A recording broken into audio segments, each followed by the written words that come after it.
Guys, magkakabit tayo na ito. Rear bumper light. Papalitan natin. Tuturo ko sa inyo. Babaklasin nyo muna itong tornilyo itong dalawa. Tsaka itong tatlong pin lang na to. Yan sa dalawa, tatlo. Babaklasin ko muna. Papalitan ko sa inyo paano pag-install. Guys, ito lang tatanggalin nyo dito. Dalawang tornilyo lang yan.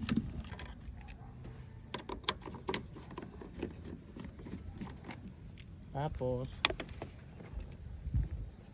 pupush down nyo lang to dito para matanggal siya.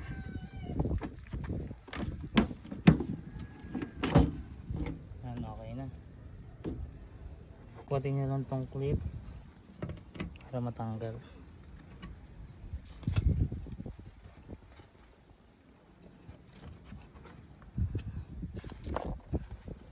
Tatlo lang guys ah.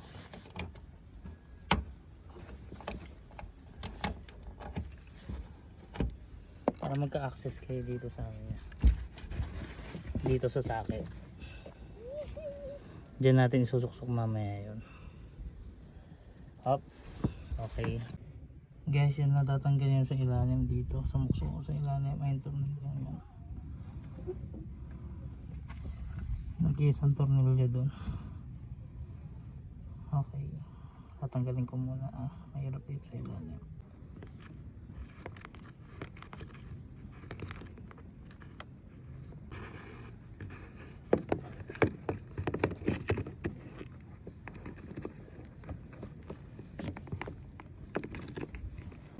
Kita mo na? Ay, video mo na? Okay lang.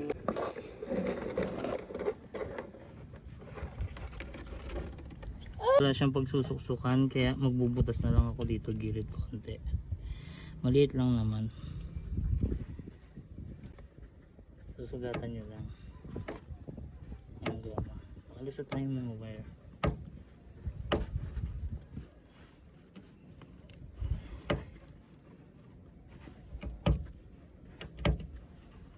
Yan, okay na.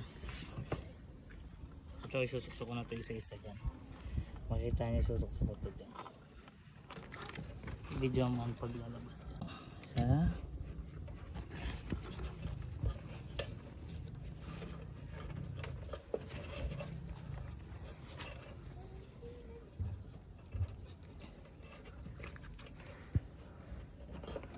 Ayan yung dalawa.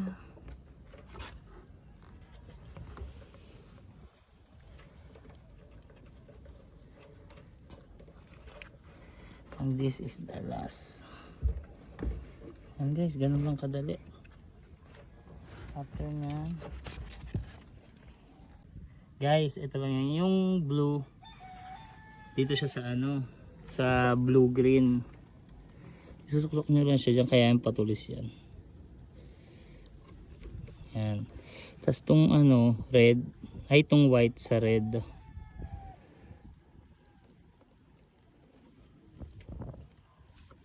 Tapos tong red,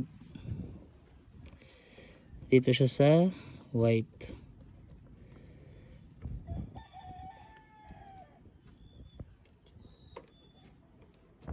Tapos tong black sa black. Tapos testing natin yan guys. Siksik nyo nga maigi.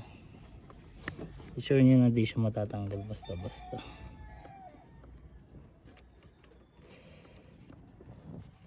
Kaya nito natanggal na yung black. Ayan.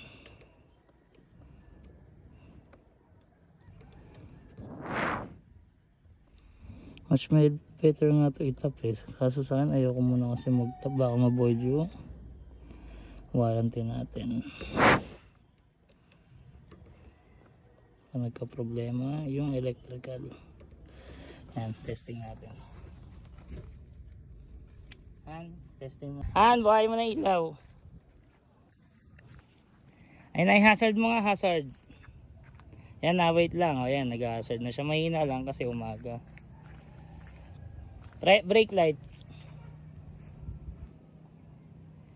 Signal light, left. Ayan, left. Right.